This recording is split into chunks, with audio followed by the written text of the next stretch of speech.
Emergency crews responded to a confirmed ammonia leak at the Lloydminster Golf and Curling Center late this morning. There was confirmed ammonia release, and it was in small quantities, but the fire crews did their due diligence and cleared out the building to confirm that there's no ammonia left over. At the time of the release, the City of Lloydminster did have a contractor working on the system, but there were no injuries as a result. This comes after City Council approved the reallocation of just over $17,000 back in July to replace the curling ice plant's compressor due to regulation concerns. A small community in Saskatchewan has been shaken. The hamlet of Lone Rock, just 30 minutes south of Lloydminster, received some shocking news from the RM of Wilton last night. A town hall meeting was called regarding the hamlet's future, and the news delivered by Reeve Glendow was not what residents were hoping to hear. Our Brittany Matika was at the meeting last night and has this Newcap News exclusive. We've been here for 32 years, I believe, and raised our children here. Then in the past few years, over the years, we purchased some properties for rentals, thinking that that could be our retirement. Harkin owns the Lone Rock Tea House, but closed the door for the last time on Sunday as she has sold the building, her rental properties, and her home. She felt scared over the past few months about what was to come if she didn't sell to a private buyer. And then this realtor also told me that they have a limited amount of money. When this money's gone, then they're done buying. So I'm thinking, I'm stuck, you know, like here I am. What am I going to get for this? Absolutely nothing if I don't jump on it. Last night, the residents of Lone Rock gathered at this community hall behind me, and they received earth-shattering news that will change their community forever. Yes or no? Simple answer. Yes or no? The Hamlet board says, Do you take care of our finances? It's a simple question. Yes or no? As the RM of Wilton delivered the news to homeowners in Lone Rock, they were met with anger and tears. we're basically right now subsidizing at a little more than 50-50. They're paying about 39%, we're paying about 61%. That's in 2018. The hamlet has known they have water and sewer issues since 2014, and the RM has decided not to put forward money for replacement. According to government documents, the RM makes the final decision on the issue. Instead, they want to reclassify each property as country residential and make each home self-sufficient. The RM also came forward as the private buyer who's been purchasing property with a total budget of $2 million for anyone who's looking to sell. If you do it and open it all, the problem is once it comes to you guys and it starts being advertised, then real estate will drop because they'll say there's a risk in Lone Rock. We're uncertain of what exactly is going to happen, and the difficulty is that devalues property, and we're actually hoping not to devalue property. But the worst part about everything is that they thought that they were doing us a favor by not telling us what the plan was. The RM announced if anyone else would like to sell their home, they will purchase it at fair market value. They did not know how much of their budget was left to purchase more homes in the community, and this left many people unsure if they could even be able to afford to convert their home. They're scared to go because they can't afford to leave, but they can't afford to stay. I mean, last night they're telling us that, then you have to put in your own well and this and that, and the taxes are going to go up. If you don't have water and you don't have sewer, you really don't have a community. But as far as we understand it, that's not our ultimate responsibility.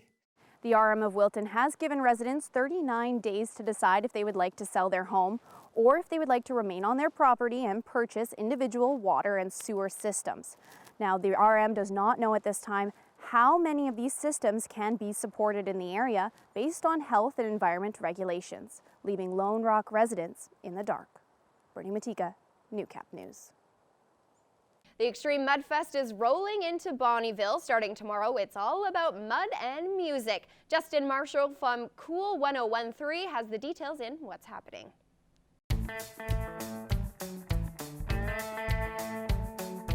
Hey Lakeland, it's Justin Marshall from Cool 1013 with a look at what's happening around Bonnyville and area. This week, We're at the Extreme Mud Fest, the 4th annual event. Get your tickets now, extrememudfest.com, where there's music and lots of mud. And the mud organizer, Rick Redicliffe, joins me now. What can people expect when they come here tomorrow? Well, we have a large variety of different motorsports, and that's what kind of makes us unique. With the mega trucks, the tough trucks, the lawnmower racing, the CMRO mud racing, and the dirt track racing. It gives, and the demolition derby, it gives such a variety of motorsports that it makes a lot of people that love different styles, it gives everybody something to watch. So many people I've heard on social media, on our radio phone lines, really excited about the rock crawlers. Why do they love the rock crawlers so much? Well, the mega trucks bring another aspect of racing. Obviously, you can see the one behind me with the big tires. There's ones that have even larger tires. The obstacles that they challenge themselves to it's pretty exceptional to watch. The articulation that these vehicles are capable of doing, and like I said, just the obstacles that are built are phenomenal. My personal favorite, the lawnmower races. I mean, you're mowing around, drinking a beer, and you don't expect them to actually race. Yeah, some of these lawnmowers have been clocked up at 70 plus miles per hour. And yeah, it's a whole new adventure. I've done it a couple times, and it's pretty exciting, pretty thrill excitement. If you have an event you'd like to feature on What's Happening, please email Justin at 1013coolfm.com.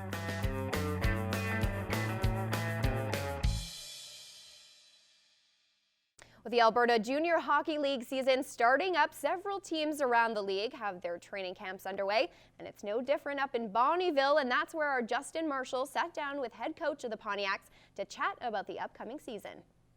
I'm Justin Marshall from Cool 1013, joined with Pontiac's head coach and general manager Rick Swan here in Bonnyville. Their main camp underway right now. How's it going?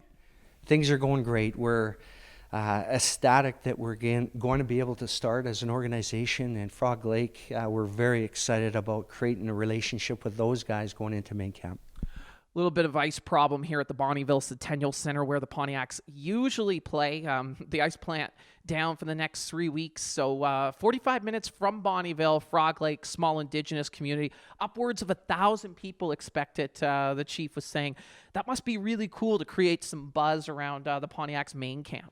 Well, it's exciting for us. It's exciting for the Frog Lake community.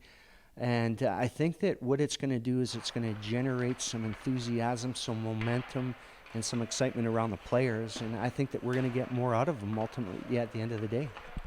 Pontiacs expected to have a great season. I mean, you yourself have said, Justin, you got to come out to pretty much every game. This is our year. The fans have been patient with the rebuild.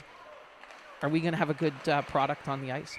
This will be the best team that I've ever coached, and it's going to be the best team in terms of our goaltending, defense, and forward depth, and as well as the character and ability of the players, Justin. And it's been a plan, like you say, and we feel that the plan is working out the way that we expected it to do when we started this 12 months ago. Some of the Lloydminster Bobcats fans watching this probably not liking what you're saying. How's that rivalry going to go this season, and how do you expect the matchup going in the start of the regular season? Well, they're going to be good as well, and I think that they've gone through a different type of transition process to put them in self, and I think that this will be the best Lloyd Bobcats team that we've seen in years, and I think that it's going to be a tremendous match, especially with the two communities going head-to-head against each other. So I equally think that Lloydminster is going to be a real contender within the North Division as well, and we're excited to be able to play those games. And really quickly, before we run out of time, who's going to stand out for the Bonnyville Pontiacs this season? Well, that's a good case. We've got so many good players. We've got Colby Muse in goal. We've got a defense core from returning to new guys coming in that are high end. Boy, that's a great question. All I know is that our defense is as solid as I've ever coached. Our goaltending, both positions, are as good as I've ever coached. and our forwards are as deep as I've ever coached. And there's going to be a lot of fan favorites with a lot of those players that we roster every single night. Well, the Pontiacs main camp going on in Frog Lake, small Indigenous community about 45 minutes from Bonnyville. Check it out. For Cool 101.3, I'm Justin Marshall.